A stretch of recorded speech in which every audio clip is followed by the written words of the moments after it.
E a paz do Senhor a cada um de vocês. Bem-vindos a mais uma aula da nossa EBD.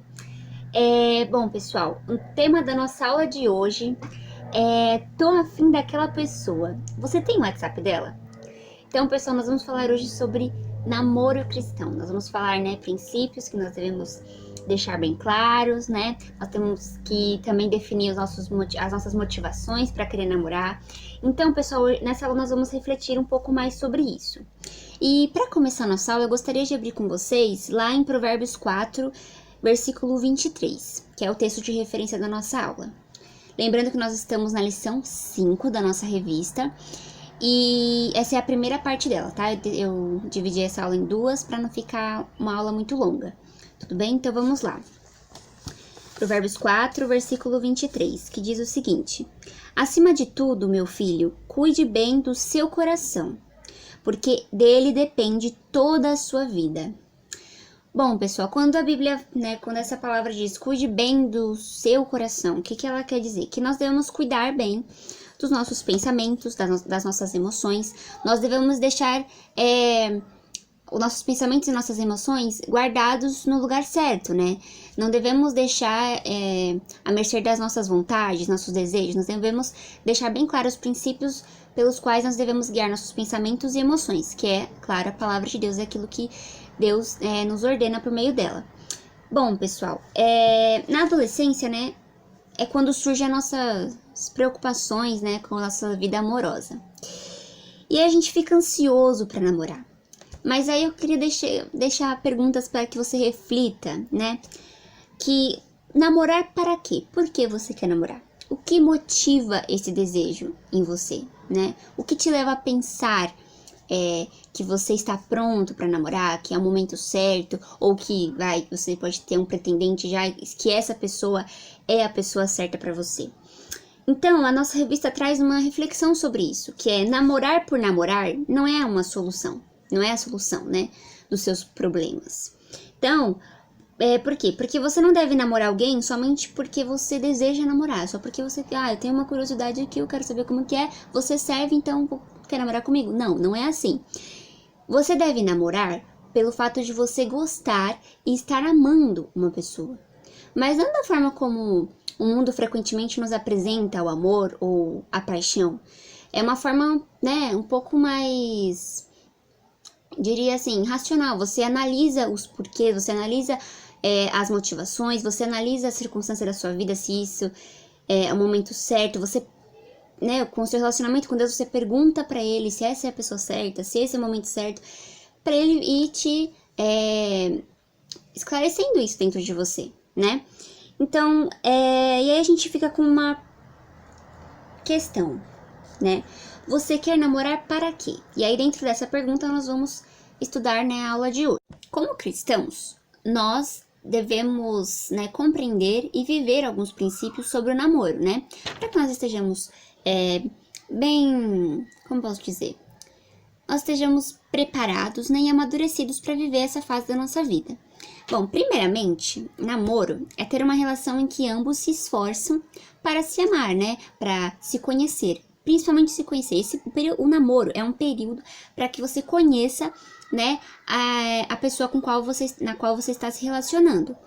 Então, por que você deve conhecer, Por que você deve se esforçar para conhecer, Por quê? Porque o namoro tem como objetivo o casamento, E então você tem que ter intenção de casar. A nossa revista traz que o namoro ele pode terminar de duas formas. Ela diz o seguinte: ou o casal deixa de ser um casal, ou eles aprofundam seu relacionamento por meio do casamento. Ou seja, iniciar um namoro sem intenção de um casamento futuro é iniciar um namoro com uma expectativa de término.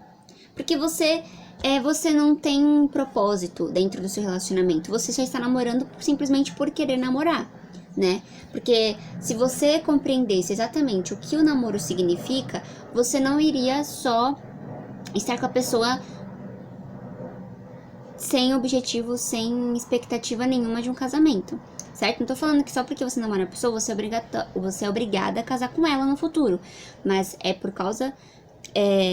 mas com o namoro você consegue conhecê-la e ter essa certeza de que ela é a pessoa certa pra você e de que ela não está fora daquilo que Deus tem na sua vida, né? Então, o namoro é uma oportunidade de você escolher essa pessoa, de você conhecê-la, né? Pra você que tá achando que essa coisa de namorar pra conhecer alguém, né? Ou namorar com a intenção de casar é muito pesada, é muito tensa. Imagina você que antigamente não existia namoro e muito menos noivado, tá? O noivado é um pouco bem mais antigo, mas namoro na antiguidade já não existia, não tinha essa de você namorar, conhecer, depois separar e depois namorar outra pessoa. Segundo a Bíblia e a história, a gente sabe que as pessoas simplesmente se casavam por meio da relação sexual. Então, nós vamos abrir lá em Gênesis 2, do versículo 18 ao 25, que descreve o primeiro casamento, né? Porque o primeiro casamento não houve uma cerimônia, né? Igual nós temos hoje em dia. Foi simplesmente... tinha um homem e uma mulher e eles estabeleceram um vínculo, né? Uma aliança, e isso não precisou de uma cerimônia. Então vamos ver lá. Depois disse o Senhor Deus: não é bom que o homem fique sozinho. Vou fazer para ele uma companheira, uma auxiliadora que lhe corresponda. Depois de ter formado da terra toda espécie de animais e aves, o Senhor Deus os trouxe ao homem para ver que nome daria a eles. Assim o homem deu nomes a todos os animais domésticos, às aves do céu e aos animais selvagens. No entanto, o homem não encontrou uma companheira que lhe correspondesse. Então o Senhor Deus fez o homem cair em sono profundo. Enquanto este dormia, tirou uma das costelas dele e fechou o lugar em que ficava a costela. Dessa costela o Senhor Deus fez uma mulher e a levou ao homem. Então o homem disse: esta sim é parte dos meus ossos e da minha carne. Ela será chamada mulher, porque foi tirada do homem. Esta é a razão pela qual o homem deixa o seu pai e a sua mãe e se une à sua mulher, e os dois se tornam um só ser. Ambos, o homem e a mulher, estavam nus, mas não sentiam vergonha. Bom, pessoal, o que selava a união, né? O que selava o casamento era a relação sexual. Então, o que falava, vocês estão casados, era se as pessoas tivessem, né, tido a relação sexual. E aí, outra coisa que nossa revista traz é que normalmente, né, antigamente, né, os casamentos, eles eram feitos com base na escolha familiar, ou seja, a família escolhia com quem você iria se casar, de acordo com os interesses econômicos e até mesmo políticos, né, que a sua família tinha ali. Então, ela viu uma pessoa que ia favorecer, né, economicamente ou também politicamente, como a gente vê naquelas séries de medievais, assim, que os reis, que um príncipe casava com uma princesa de outro reino, para poder, né, do reino ficar maior e tudo mais. Então, e outra coisa era que, na maioria das vezes, eles se conheciam somente no dia do casamento, né? Então, aos olhos de hoje é uma coisa extrema, né, uma coisa radical. E aí, pessoal, com o tempo as coisas foram mudando, principalmente aqui no Ocidente. Por quê? Porque hoje em dia a gente pode escolher com quem a gente quer se relacionar e se nós vamos ainda casar com essa pessoa. Então a gente escolhe com quem a gente vai se relacionar, com quem a gente vai estabelecer uma relação, né, de esforço, né, pra conhecer essa pessoa e tudo mais. Se for o caso, né, se você perceber que essa pessoa é a certa, que você quer realmente casar com ela, vocês se casam, né? Então é uma coisa mais liberal, assim, né? Então, por isso, pessoal, o que a gente tem que fazer? A gente deve aproveitar essa liberdade, essa possibilidade de escolher e prestar atenção nas nossas escolhas, né? E refletir realmente se é isso que a gente realmente quer. Porque a liberdade, apesar de ser algo bom, ela também requer algumas responsabilidades, né? Porque você que vai arcar com aquilo que você escolheu. Então, vamos ler lá o que a nossa revista diz. Já ouviu alguém falar que o dedo é podre? Né? Que, eu tenho o dedo podre para escolher, né? Namorado, não sei o quê. será que não é porque a pessoa está apontando para a direção errada? Então, pessoal, se a pessoa procura, né, um namorado, né, um marido, nos lugares errados, né, nos lugares onde provavelmente ela não vai encontrar pessoas que acreditem em Deus e que vivam pela palavra de Deus, né, que são coisas que nós acreditamos, que nós vivemos. Então, provavelmente, se ela escolher uma pessoa que convive nesses lugares, né, que ela já viu que tem alguns tipos de comportamentos meio estranhos, essa pessoa pode não ser uma boa escolha, né? Essa pessoa pode não ser a pessoa certa, uma pessoa que vai levar ela, né, para um caminho errado, para um caminho certo, né? Ela provavelmente vai levar para um caminho errado. Então, por isso, a gente deve se lembrar da primeira fase, né, que eu falei. Primeira não, para a fase que eu falei um pouco antes, que é aproveite essa liberdade e pense bem, reflita bem nas suas escolhas, porque as suas escolhas vão refletir nos frutos futuros, né? Naquilo que você vai viver futuramente. Então, reflita bem naquilo que você tem se disposto a escolher, né? E aí, vamos ler novamente nossa revista que diz: cuidado em querer achar um gatinho ou uma gatinha, pois você pode sair arranhado. Então, pessoal, busque alguém para caminhar lado a lado com você, né? Ou seja, uma pessoa que creia nas mesmas coisas que você, né? Que tenha as mesmas crenças que você. Uma pessoa que siga os mesmos princípios e valores que você. Uma pessoa que não te afaste ou te atrapalhe dos propósitos que Deus tem na sua vida. Então, ou seja, não se coloque em julgo desigual. Que é isso que nós vamos ler lá na palavra de Deus, lá em 2 Coríntios, capítulo 6, dos versículos 14 ao 16. Que diz o seguinte: não entrem debaixo do mesmo jugo daqueles que não amam o Senhor, pois que tem o povo de Deus em comum com o povo do pecado. Como pode a luz conviver com as trevas? E que harmonia pode haver entre Cristo e o diabo? Como pode um crente ser companheiro de alguém que não crê? E que união pode existir entre o templo de Deus e os ídolos? Pois vocês são o templo de Deus, e são o templo de Deus, a casa do Deus vivo, e Deus disse a respeito de vocês. Até aqui. Bom, pessoal, então lembrem-se, aproveitem a liberdade que vocês adquiriram, que vocês têm, né? E pensem bem nas suas escolhas, porque elas vão refletir o futuro de vocês, elas vão refletir naquilo que vocês vão viver futuramente. Amém? Então vamos lá.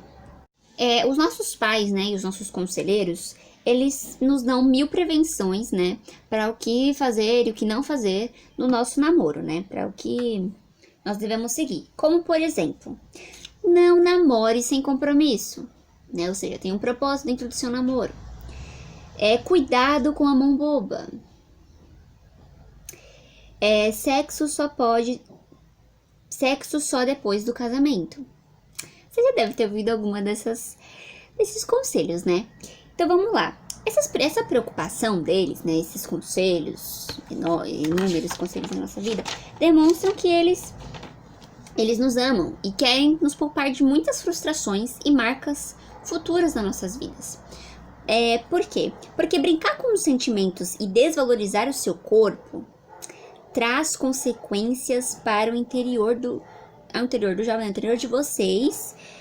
Então, é preciso vigiar. E, para isso, eu queria abrir com vocês em Mateus 26, versículo 41, que diz: vigiem, né, ou fiquem atentos, e orem. De outro modo, a tentação vencerá vocês, pois o espírito, na verdade, está disposto, mas o corpo é fraco. Ou seja, pessoal, nós sempre temos que ficar atentos, seja dentro do namoro ou em todas as áreas da nossa vida, porque assim nós vamos ficar mais fortes, né? Nós vamos ficar mais espertos, né? Quando a tentação estiver, né, nos tentando, nós vamos estar mais fortes espiritualmente para vencê-la, né? Então vamos lá, vamos continuar aqui. Então, pessoal, além disso, né, a gente não pode esquecer que o que a gente planta, a gente colhe. Então, prestem atenção naquilo que vocês têm plantado, né? Porque isso gera consequências. Essas consequências podem ser consequências ruins para o futuro de vocês. Então, lembre-se da frase que eu vou repetir mais uma vez. Aproveite a liberdade que vocês têm vamos lembrar aqui, e pense bem nas suas escolhas, para que vocês tomem as decisões corretas. Busquem sempre na palavra de Deus se aquilo que vocês estão fazendo está certo. Pergunte aos seus conselheiros, aos seus pais, para que vocês tenham frutos bons no futuro de vocês. Pessoal, você como jovem cristão, adolescente, pré-adolescente, você precisa cuidar da sua mente. E para isso eu gostaria de ler com vocês lá em Filipenses 4, versículo 8, que diz o seguinte: E agora, irmãos, ao terminar esta carta, quero dizer-lhes mais uma coisa. Firmem seus pensamentos naquilo que é verdadeiro, nobre e direito. Pensem em coisas que sejam puras e agradáveis, e detenham-se nas coisas excelentes. Pensem em todas as coisas pelas quais vocês possam louvar a Deus. Então, mantenham seus pensamentos naquilo que louva a Deus, naquilo que é agradável a Deus, naquilo que é nobre, naquilo que é direito, naquilo que é verdadeiro. Vamos lá. E além da sua mente, você precisa cuidar do seu corpo. Então, eu gostaria de abrir com vocês lá em 1 Coríntios 6,19. Que diz o seguinte: será que vocês não sabem que o seu corpo é morada do Espírito Santo que Deus lhes deu?